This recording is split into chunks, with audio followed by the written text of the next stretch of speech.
So म चाहिँ यही बेडमा बसेँ 3 दिन। I have a fully rest over here.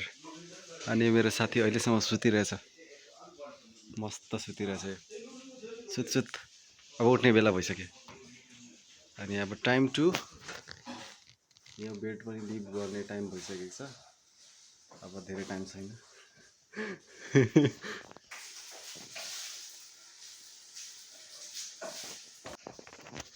रातिको 1 बजे खाना पाकिरहेको छ।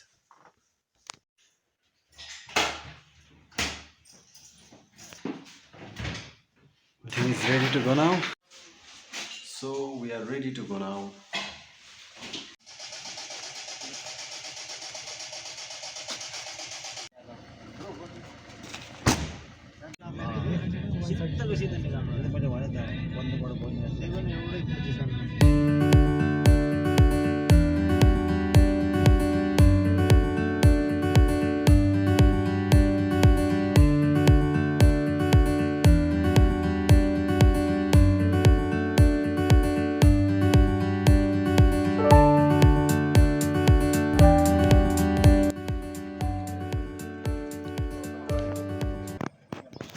सो अब हामी जाने भयौँ। लाभा दाइ धन्यवाद। यहाँको बस स्टेसन चाहिँ यही हो। म फर्स्टचोटि आउँदैछु। बिहानको समय अहिले 3 बजिसकेको छ र अब बसमा ट्राभल गर्ने योचोटि चाहिँ बसमा ट्राभल हुनेवाला छ। अनि यो जाँदै गरेको सिटी चाहिँ यहाँभन्दा 400 किलोमिटर टाढा हो। अनि टाइम चाहिँ 5 घन्टा लाग्छ यहाँ जानलाई। एकछिन बसलाई कुरेपछि अनि आउँछ, त्यसपछि हामी जाने हो। निकै नै उज्यालो रहेछ यहाँनिर चाहिँ, प्रिटी ब्राइट।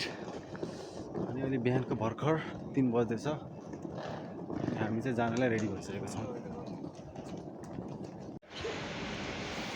सो यो जहिले पनि बिजी हुन्छ, यो एकदमै जाडो भइरहेछ यसलाई। अनि मसँग हुनुहुन्छ मेरो साथीहरू, उहाँहरूसँगै जाने हो हामी। कृपया आफ्नो अनुहार देखाइदिनु होला। तपाईहरू अब भ्लगमा रेगुलर आइराख्नु हुनेछ। अब हामी चाहिँ एकदमै यो फ्लेक्स बस भन्ने चाहिँ यो जर्मन कम्पनी रहेछ। अनि एकदमै फेमस छ जस रोडवेजमा चाहिँ अल ओभर युरोप धेरै फेमस छ यो फ्लेक्स बस। यहाँ चाहिँ अलिकति प्रब्लममा परिसकेको छौँ।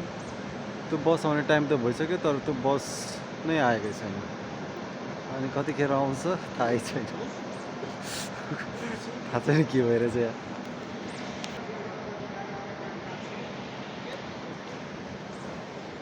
हो फाइनली हाम्रो बस चाहिँ आइसकेको छ। यही बस रहेछ। मलाई त डर लागिसकेको थियो मिस भयो कि क्या हो भनेर। फर्स्ट टाइम युरोपको बसमा ट्राभल गर्दैछु। लेट्स सी कस्तो छ एक्सपिरियन्स।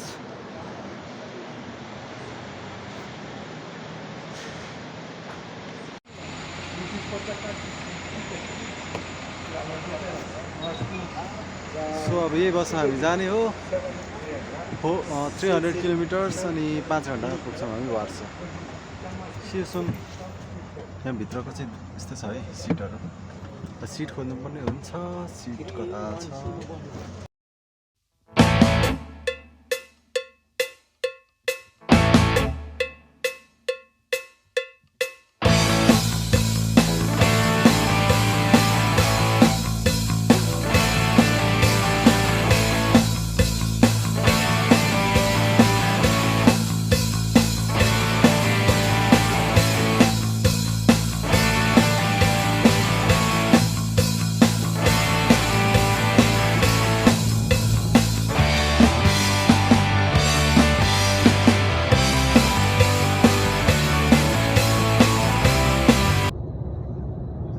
चाहिँ 3 घन्टा भइसक्यो।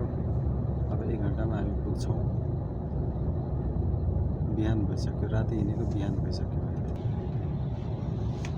4 घन्टापछि हामी बल्ल वार्सा पुगेका छौँ।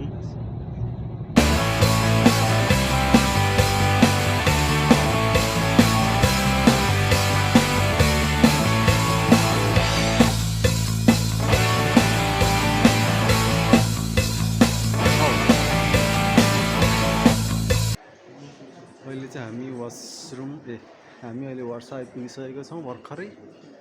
अनि यहाँ चाहिँ धेरै चिसो छ बाहिर। अनि यहाँ हामी टोइलेट खोज्दै हिँड्यौँ।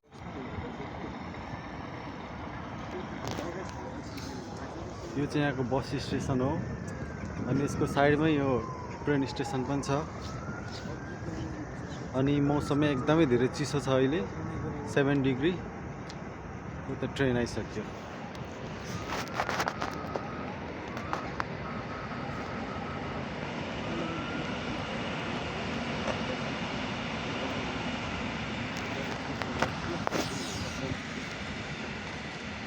अब हाम्रो अझै 2 घन्टाको वेटिङ छ, त्यसपछि मात्र हाम्रो बस हुनेछ। अब 2 घन्टा यतिकै पर्खिनु पर्ने छ हामीलाई। इमर्जेन्सी आइसकेको रहेछ है। बल्ल बल्ल 2 घन्टा भएपछि भेट्यो मार्छ होला।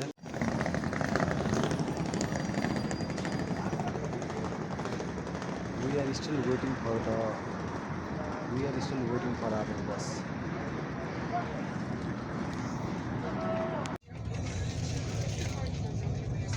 हेलो सो हामी हिँडिसक्यौँ यहाँबाट। अब हामी जाँदैछौँ।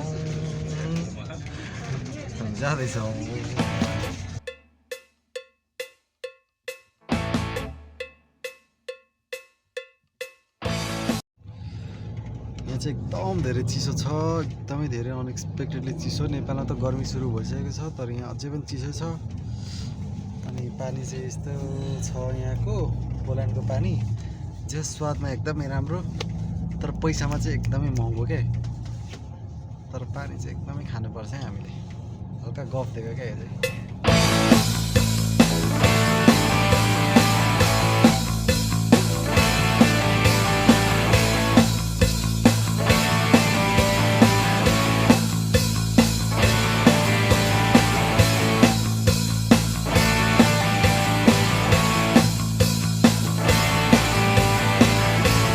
यस्तो खालको मौसम मलाई राम्रो लाग्दैन।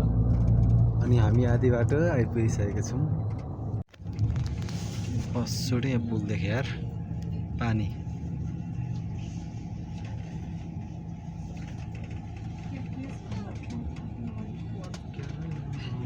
आज हामी 6 घन्टाभन्दा बढी हिँडिसकेका छौँ। अनि अझै अब 1 घन्टाको बाटो बाँकी छ, त्यसपछि मात्र हामी पुग्छौँ। यहाँको बाटोदेखि चाहिँ म एकदमै धेरै इम्प्रेस भएँ। एकदमै दामी छ यहाँको बाटो, बहुत दामी छ। कस्तो यहाँ बाटो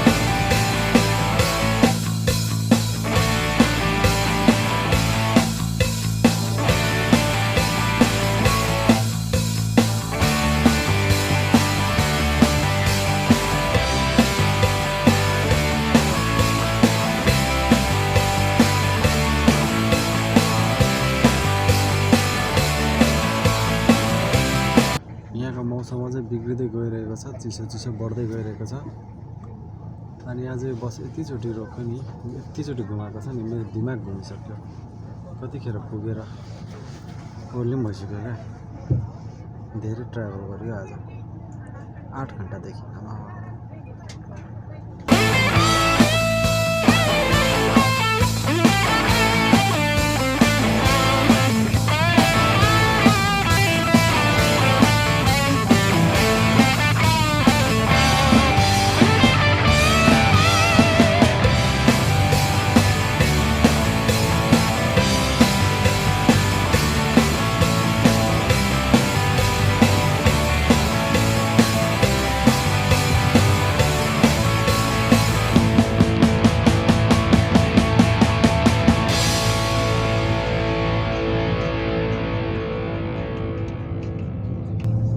Traveling through roadways by bus.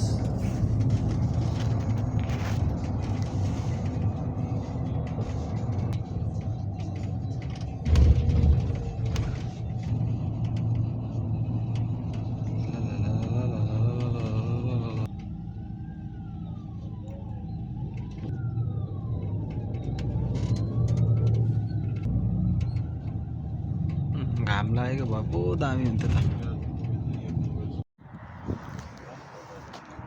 हामी चाहिँ आइपुगिसक्यौँ यो सिटीमा। 5 घन्टाको राइड भयो, एकदमै गाह्रो भएको थियो राइडमा चाहिँ, बल्ल आइपुग्यो। अनि यहाँ चाहिँ एकदमै धेरै चिसो रहेछ मौसम। गर्मी महिना लागिसक्यो तर यहाँ स्टिल चिसो छ। ल यति भन्दै हामी आइसक्यौँ, बाई बाई। सो यो एकदमै बिजोग भएको अवस्थामा छौँ आज हामी यहाँ आइसकेपछि। एकदमै लथालिङ्गी घरका न घाटका भइरहेछौँ अनि धेरै टेन्सन भएर अब चुरोट खानु पर्यो भनेर यसमा उदाहरण चुरोट खानको लागि हो। एकदमै बिजोग भएको छ नयाँ ठाउँमा आएर। पैसा माग्ने स्थिति आइसकेको छ सामान छोडेर। यतिसम्म बिजोग भयो नि आज, लथालिङ्ग परेर सबै दिमाग खराब भएको छ।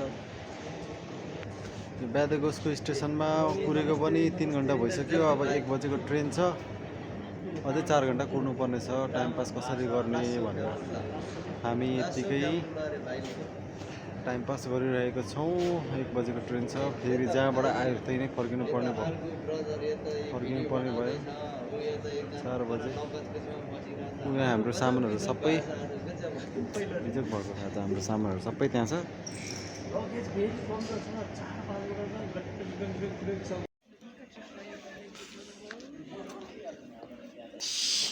How you doing guys? TikTok lover. What's up? Hello गजब बिजोग भएको छ है। 1 बजे राति हामी जाँदैछौँ है। 1 बजिसकेको छ। मध्यरात 1 मा हामी जाँदैछौँ यहाँबाट। पोल्यान्डमा यस्तै भइरहेछ अहिलेको अवस्था, स्थिति यस्तै छ है। एकदमै स्थिति खराबै भयो। मान्छेहरू यति धेरै छ जानलाई। हामी यहाँ ट्रेन कुर्दै हो। अब 20 मिनट पछि ट्रेन आउँछ अनि हामी जान्छौँ ट्रेनमा बल्ल बल्ल। 1 बजे राति। 1 बजे रातिको दृश्य यस्तो छ।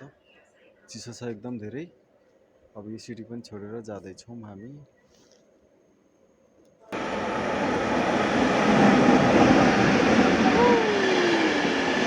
बाल्टिक एक्सप्रेस आइसकेको छ। बाल्टिक एक्सप्रेस आइसक्यो। अब हामी जान्छौँ यसमा।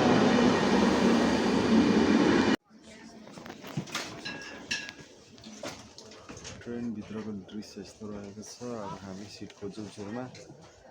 सिट भेटेपछि जस यहाँको स्पेस चाहिँ वाइड रहेछ, राम्रो लाग्यो।